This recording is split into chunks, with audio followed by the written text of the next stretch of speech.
Brent crude settled at $97.42 a barrel on Friday, March 14th, according to ICE Futures Europe closing data, and three separate tanker tracking firms, Vortexa, Kepler, and Tanker Trackers, confirmed that Strait of Hormuz transit volumes dropped by 11% in the first 2 weeks of March compared to the same period in February. That single number, 11%, is not a forecast. It is not a geopolitical opinion. It is a measured reduction in the physical flow of oil through the waterway that handles roughly 21% of global petroleum liquids, according to the U.S. Energy Information Administration's most recent Strait of Hormuz fact sheet. And yet gold, which climbed to a new all-time nominal high of $3,085 per troy ounce on the LBMA spot feed on March 14th, has not broken $3,200. Silver, trading at $33.91 on the same LBMA fix, is not anywhere near its 2011 nominal high of $49.51. If you came into this video expecting a straightforward story about war premium pushing precious metals into the stratosphere, you are about to have that assumption taken apart piece by piece. By the time this video is finished, you will understand three things that most commentators are currently getting wrong. First, you will understand exactly why gold is stalling in a band rather than spiking vertically, and why the structural reason for that stall is more important than the ceiling itself. Second, you will understand the specific mechanical pressure building inside the silver market that has nothing to do with headlines and everything to do with the gap between what paper contracts promise and what physical metal exists to back them. Third, you will understand why a sustained move toward $100 oil, not a spike but a sustained move, creates a set of consequences for silver demand that the gold-focused commentary is almost entirely missing. These are not opinions assembled from intuition. They are observations assembled from vault data, exchange filings, central bank statements, and earnings reports filed in the last 60 days. The reason this matters now is not because war is dramatic. It is because the data is sending a signal that is quiet, specific, and almost nobody is reading it in the right order. Start with the gold ceiling. The LBMA spot price, which is the benchmark used by institutional buyers, central banks, and large ETF custodians for physical settlement, reached $3,085.40 on March 14th. That is a verified figure from the LBMA's published PM fix. CME Group's COMEX April gold futures settled at $3,092.10 on the same day, a modest contango, meaning futures slightly above spot, which is normal and not alarming in isolation. What is worth examining is the COMEX registered gold inventory, which is the gold that has been specifically certified as eligible for physical delivery against a futures contract. As of March 13th, CME Group's daily vault report showed registered gold at approximately 5.1 million troy ounces across HSBC, Brinks, and the other approved depositories. Open interest in COMEX gold futures on the same date stood at approximately 432,000 contracts. Each contract represents 100 troy ounces. That means the paper obligations outstanding on COMEX represented roughly 43.2 million troy ounces of gold. The ratio of paper claims to registered physical gold was therefore approximately 8.5 to 1. That is not a record. It has been higher, but it is elevated, and in a period of geopolitical stress it matters, because it defines the structural ceiling on how fast price can move before the system begins showing strain at the delivery layer. The reason gold stalls rather than spikes vertically under these conditions is partially mechanical and partially institutional. Central banks, which have been the dominant buyers of physical gold since 2022, according to the World Gold Council's demand data, do not buy at market regardless of price. They operate within mandated frameworks, and several of them, including the People's Bank of China, which the WGC confirmed added to reserves for the 17th consecutive month as of February's data, have internal price sensitivity built into their accumulation schedules. When spot moves too fast, institutional buying pauses. When it pauses, the momentum traders who pushed price higher begin unwinding. The result is a band, not a ceiling in the permanent sense, but a ceiling in the sense of repeated short-term resistance. Goldman Sachs Research, in their Commodities Outlook note published in late February, maintained a year-end gold target of $3,100, but noted that sustained moves above that level require either a material shift in U.S. real yields or a physical shortage event at the delivery layer, not merely elevated geopolitical tension. That distinction is critical. Tension alone does not break delivery systems. Delivery failure breaks delivery systems. Now address the counter-argument directly, because it deserves a straight answer. The most common pushback to the thesis that gold is structurally capped in the near term is this.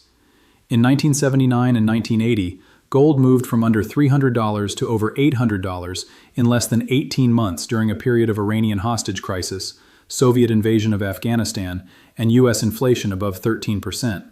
If the conditions are analogous today, war risk, dollar credibility under question, inflation sticky above target, why should gold not repeat that kind of vertical move?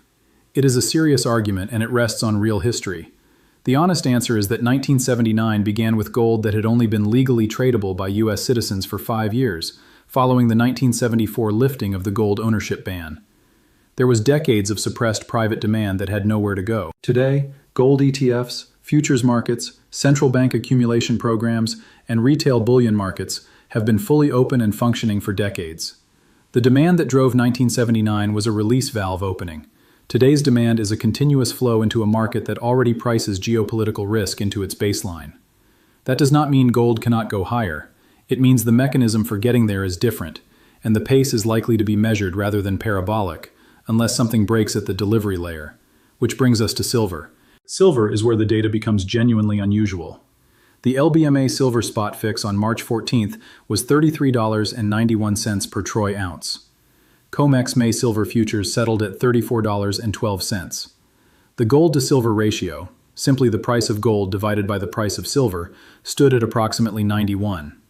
For context, the long-run average of this ratio since the abandonment of bimetallism in the late 19th century is roughly 47, according to historical data compiled by the Silver Institute. A ratio of 91 means silver is historically cheap relative to gold. That alone is noted by every silver commentator on the internet and is not the interesting data. The interesting data is in the COMEX registered silver inventory. As of March 13th, CME Group's Vault report showed registered silver at approximately 95 million troy ounces. Open interest in COMEX silver futures stood at approximately 138,000 contracts. Each contract is 5,000 troy ounces. That means the paper obligations outstanding were approximately 690 million troy ounces against 95 million registered. The ratio is approximately 7.3 to 1, which sounds lower than gold's 8.5, but silver has a complicating factor gold does not: industrial consumption. According to the Silver Institute's World Silver Survey data, global industrial demand for silver in 2024 reached a record 632.9 million troy ounces. Solar panel manufacturing alone, photovoltaic cells require silver paste in their conductive grid lines, accounted for approximately 232 million troy ounces of that total, also a record. That silver is not being stored, it is being consumed. It is being processed into panels, and it does not come back into the market in refined form at any economically meaningful scale. Now connect this to the oil story. A sustained move toward $100 Brent, not a one-day spike, but a sustained pricing regime, does two things simultaneously to silver's supply-demand balance that most analysis is treating as separate stories. On the demand side, it accelerates the energy transition policy response in Europe, and to a lesser degree in the United States, where higher fuel costs politically and economically incentivize faster solar deployment. The European Commission's Repower EU targets, which were reinforced and partially accelerated in directives issued in 2023, include solar capacity expansion figures that the International Energy Agency's 2024 electricity report estimated would require silver inputs running well above current mine supply through the end of this decade. On the supply side, higher oil prices directly raise the all-in sustaining cost of silver mining, because open pit and underground mining operations are heavily energy intensive. Pan American Silver's Q4 2024 earnings, filed with the SEC in February 2025, reported all-in sustaining costs of $17.84 per ounce. Hecla Mining's Q4 2024 filing reported AISC of $14.92 per ounce. First Majestic Silver reported $21.37. At $33.91 spot, those margins exist. At sustained higher energy input costs, they compress, and marginal mines become economically questionable at current spot prices, which tightens new supply precisely when industrial demand is accelerating. Here is what nobody is putting together in a single frame right now. The COMEX registered silver inventory figure, the record industrial consumption data from the Silver Institute, the all-in sustaining cost compression from rising energy prices, and the specific language in the most recent LBMA silver forward curve, which showed the one-year silver lease rate ticking upward in early March to levels last seen briefly in October 2023, according to LBMA published data, are all pointing at the same structural condition. Physical silver is being drawn toward industrial use at a rate that is quietly reducing the inventory buffer that the paper futures market relies upon to function without a delivery stress event. A delivery stress event, to be clear, is not a default. It is a condition where the cost and difficulty of sourcing physical metal for settlement rises sharply, forcing cash settlement or driving sharp contango, futures prices significantly above spot, as buyers pay up to secure forward delivery. When that happens in silver, price does not drift higher. It moves in steps. The historical parallel worth examining here is not 1979. It is the Hunt brothers episode of 1979 to 1980 for its mechanics, not its cause. Nelson Bunker Hunt and his brother William Herbert Hunt accumulated futures contracts in physical silver on a scale that represented, at the peak, somewhere between 100 million and 200 million ounces of silver, according to CFTC investigation records and subsequent congressional testimony. When COMEX changed margin rules, specifically through what became known as Silver Rule 7, enacted January 7, 1980, forcing existing holders to reduce their positions, silver collapsed from $48 to under $11 in roughly 10 weeks. The parallel today is not that any single actor is cornering the market. It is that industrial demand is acting as a structural long that never liquidates, never takes profit, never responds to margin calls, and never reads a COMEX rule change. The difference matters enormously when you think about what kind of price move industrial-driven tightness creates compared to speculative-driven tightness.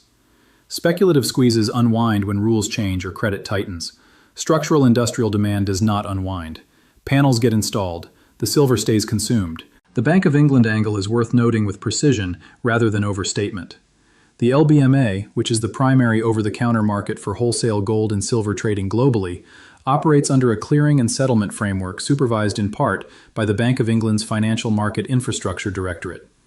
The Bank of England's most recent Financial Stability Report, published in November 2024, included a section on commodity market resilience that specifically flagged the precious metals OTC market as an area where concentration risk, the degree to which a small number of clearing members carry most of the exposure, remains elevated. The report did not name specific firms. It did not make predictions, but it used language that regulators use when they are watching something carefully. Words like monitoring, resilience assessment, and stress scenario analysis. In LBMA markets, when the Bank of England starts using that vocabulary in published documents, practitioners read it as a signal that the infrastructure is being pressure tested against scenarios that are not routine. That is not a conspiracy. It is how institutional communication works. For what to watch in the next 48 to 72 hours, the CME Group Vault report, published each evening at approximately 6 p.m. Eastern Time, is the single most important daily data release for this thesis. Watch the registered silver figure specifically. If it drops below 90 million troy ounces, that is a material change worth noting. If it rises above 100 million, the near-term pressure eases. The second data point to track is the U.S. Energy Information Administration's weekly petroleum status report, released each Wednesday at 10:30 a.m. Eastern. The Cushing, Oklahoma crude inventory figure and the implied demand calculation tell you whether $97 Brent is a geopolitical premium that will fade or a supply and demand condition that will hold. And that distinction directly affects how long elevated energy costs compress silver mining margins. The third event is the Federal Reserve's next FOMC statement and press conference on March 19th. Real interest rates, which are nominal rates minus inflation expectations, are the single most important macro variable for gold pricing, according to decades of academic and practitioner research, including work published by the Federal Reserve Bank of Chicago and Goldman Sachs Economics Research. If the Fed signals a slower path to rate cuts than the market currently prices, real yields rise, gold faces headwind, and the stall continues. If they signal concern about growth, particularly if they reference commodity price inflation from the Middle East, that shifts the calculus toward gold and changes the ceiling discussion entirely. To bring this to a close with clarity, gold is at a nominal all-time high and is stalling in a band for mechanical, institutional, and macro reasons that are clearly traceable in the data. It is not evidence of suppression, and it is not evidence of a top. Silver is historically cheap relative to gold, is being consumed at record industrial rates, is facing all-in sustaining cost pressure from higher energy prices, and the physical inventory buffer that underpins its paper market is tighter than the headline price suggests. A sustained move toward $100 oil does not primarily help gold. It primarily squeezes silver from both the supply side and the demand side simultaneously in ways that the gold-focused commentary is largely missing. And the Bank of England's published language around LBMA market resilience is the kind of quiet institutional signal that rewards careful reading rather than dramatic interpretation. The data, taken together, does not point toward a parabolic move on any specific timeline. It points toward a condition of structural tightness in the physical silver market that is building incrementally, and that kind of building tends not to resolve gradually. Thank you for watching this. The question I want to leave in the comments is this: if industrial silver demand is genuinely non-cyclical in the way solar deployment data suggests, at what gold-to-silver ratio does the historical mean reversion argument become a structural argument? And does that distinction change how you think about position sizing? That is a question worth thinking carefully about. This video is for educational purposes only and does not constitute financial advice. All sources referenced are linked in the description below. Verify every figure independently before making any financial decision.